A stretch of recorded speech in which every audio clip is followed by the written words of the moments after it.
Assalamualaikum warahmatullahi wabarakatuh. Salam sejahtera untuk kita semua, salam bela negara. Perkenalkan, saya Dara Juliana, SPD MSI. Saya merupakan salah satu staf pengajar di FK UPN Veteran Jakarta.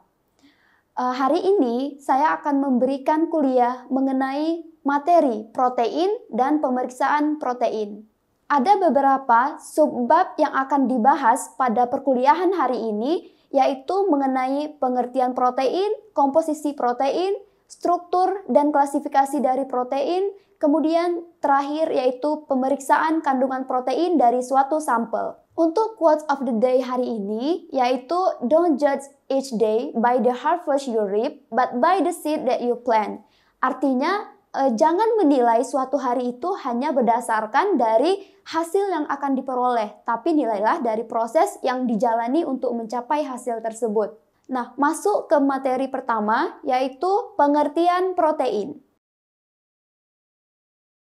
Pengertian protein. Protein ini merupakan senyawa organik yang kompleks yang tersusun dari asam amino sebagai monomernya.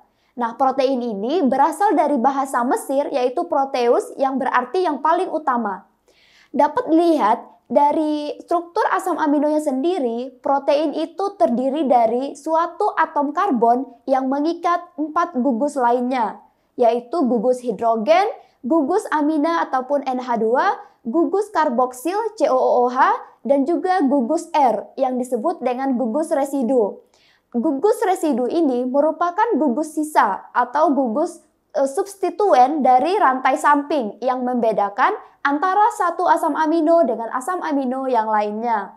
Kemudian masuk ke materi komposisi protein. Komposisi protein ini secara garis besar ataupun secara utama terdiri dari unsur karbon, hidrogen, oksigen, nitrogen, dan juga sulfur serta fosfor. Nah, untuk kandungan komposisinya bisa dilihat bahwa karbon memegang komposisi tertinggi yaitu sebesar 50%. Kemudian diikuti dengan oksigen sebesar 23%. Kemudian untuk fosfor dan juga belerang ataupun sulfur hanya memegang ataupun mengandung 0-3% saja. Kemudian yaitu masuk ke materi sifat dan klasifikasi protein. Sifat-sifat protein ini yaitu tergantung bagaimana ataupun jumlah dari susunan asam amino dari suatu protein. Dan protein ini juga memiliki sifat fisik seperti tidak berwarna, tidak berasa, kemudian bisa berikatan antara satu dengan yang lainnya secara lebih mudah. Dan juga dia bersifat amfoter ataupun bisa bereaksi dengan asam dan basa, bersifat koloid, bersifat fleksibilitas, kemudian bersifat mudah mengalami denaturasi dan juga mudah mengalami koagulasi. Nah, denaturasi di sini yaitu adalah proses perubahan protein yang menyebabkan protein tersebut berbeda dari bentuk alaminya. Kemudian pada saat perubahan koagulasi, protein ini berubah dari awalnya berbentuk cair bisa berubah menjadi lebih padat. Kemudian klasifikasi protein. Klasifikasi protein ini bisa berdasarkan pada komponen kimiawi, kemudian pada bentuk molekulnya dan pada kelarutannya. Pada klasifikasi protein, komponen kimiawi yaitu terdiri dari protein sederhana dan protein konjugasi. Protein sederhana ini di mana protein itu hanya tersusun dari asam amino saja. Sedangkan protein konjugasi, dia tersusun dari beberapa unsur-unsur tambahan selain dari asam amino.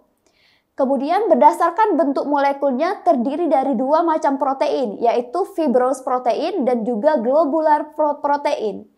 Fibrous protein ini, protein tersebut berbentuk seperti serat. Sedangkan globular protein berbentuk seperti kumpulan bola-bola kecil tetapi membentuk suatu kumpulan bola besar sehingga mirip seperti bola dunia.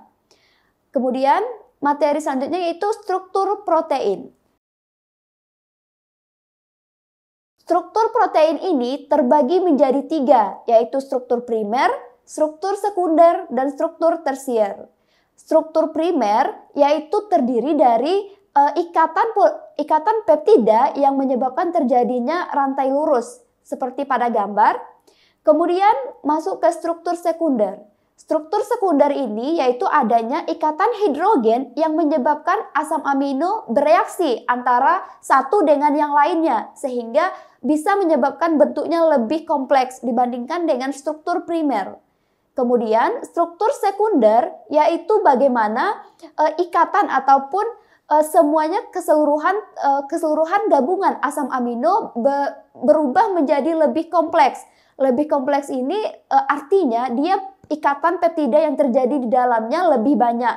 Kemudian pemeriksaan protein. Pemeriksaan protein kali ini dilakukan dengan menggunakan metode Biuret. Metode Biuret ini merupakan suatu metode yang menggabungkan ataupun mereaksikan protein ataupun senyawa yang ada di dalam protein dengan unsur tembaga sulfat ataupun CuSO4 dan juga natrium hidroksida yang merupakan reagen dari pengujian Biuret ini. Dan hasil positifnya menunjukkan larutan akan berwarna ungu seperti pada gambar. Sampel yang digunakan untuk pengujian kali ini yang merupakan sampel sederhana, yaitu seperti susu, putih telur, kuning telur, dan juga tahu. Untuk pengujiannya, masing-masing sampel diambil sebanyak sekitar 2 ml. Kemudian ditambahkan reagen Biuret sebanyak 1 ml. Dan untuk hasil positifnya dapat dilihat bahwa pada larutan akan berubah menjadi warna ungu. Pengujiannya bisa dilihat pada proses berikut ini.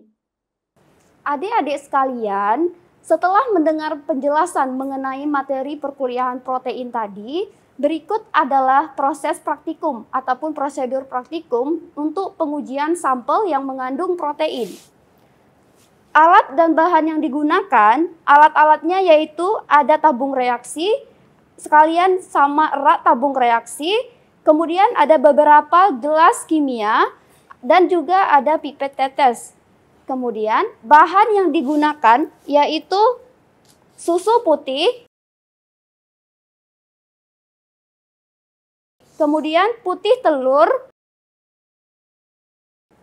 kemudian ada kuning telur,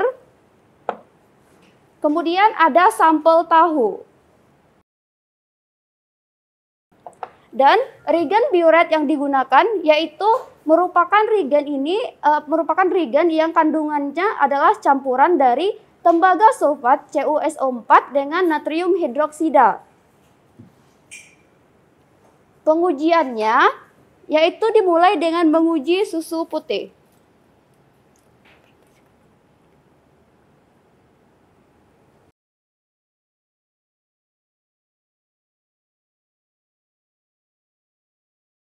Nah, susu putih ini nanti akan ditambahkan dengan reagen Biuret yang sudah dibuat.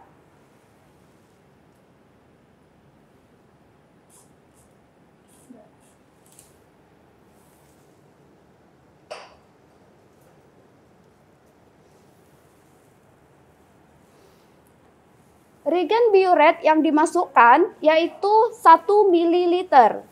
Maka dapat dilihat bahwa hasilnya yaitu sedikit berwarna ungu.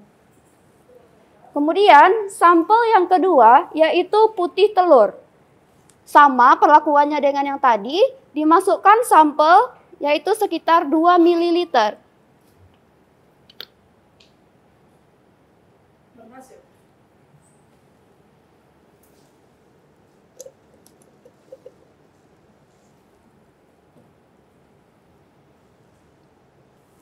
Sampel putih telur ini akan ditambahkan dengan reagen Biuret sebanyak 1 ml.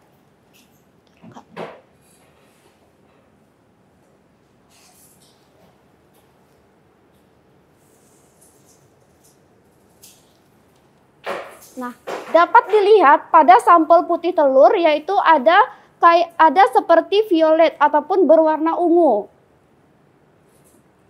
Kemudian kita kocok. Nah, warna ungunya bisa lebih terang ataupun lebih pekat.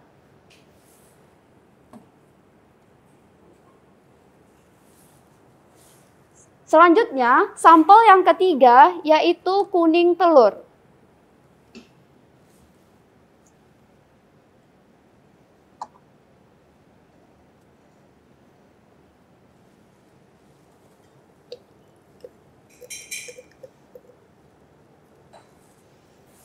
Sampel kuning telur ini perlakuannya masih sama, yaitu ditambahkan dengan reagen biuret.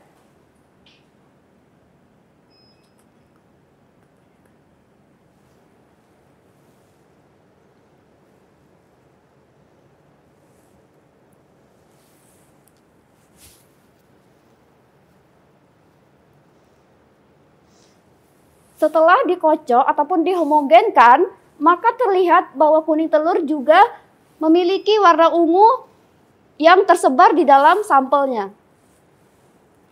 Kemudian, untuk menguji sampel tahu, yaitu bisa kita teteskan reagen biuret ke dalam tahu.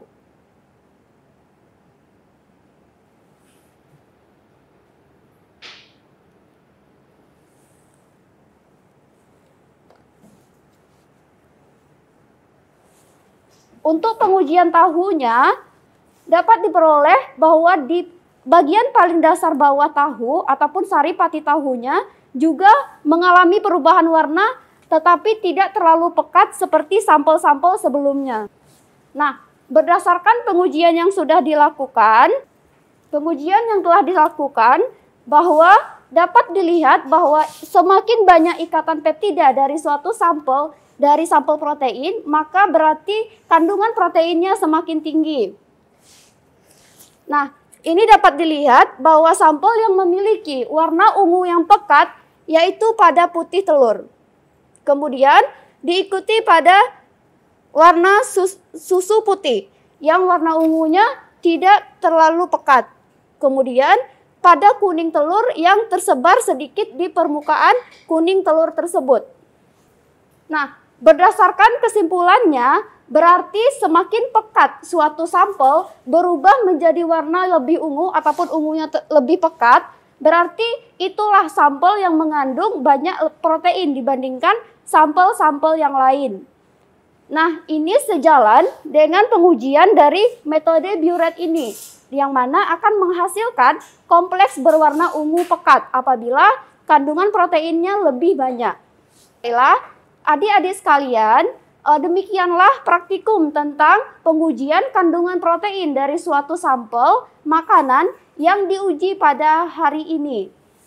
Apabila terdapat kesalahan, mohon dimaafkan. Wassalamualaikum warahmatullahi wabarakatuh.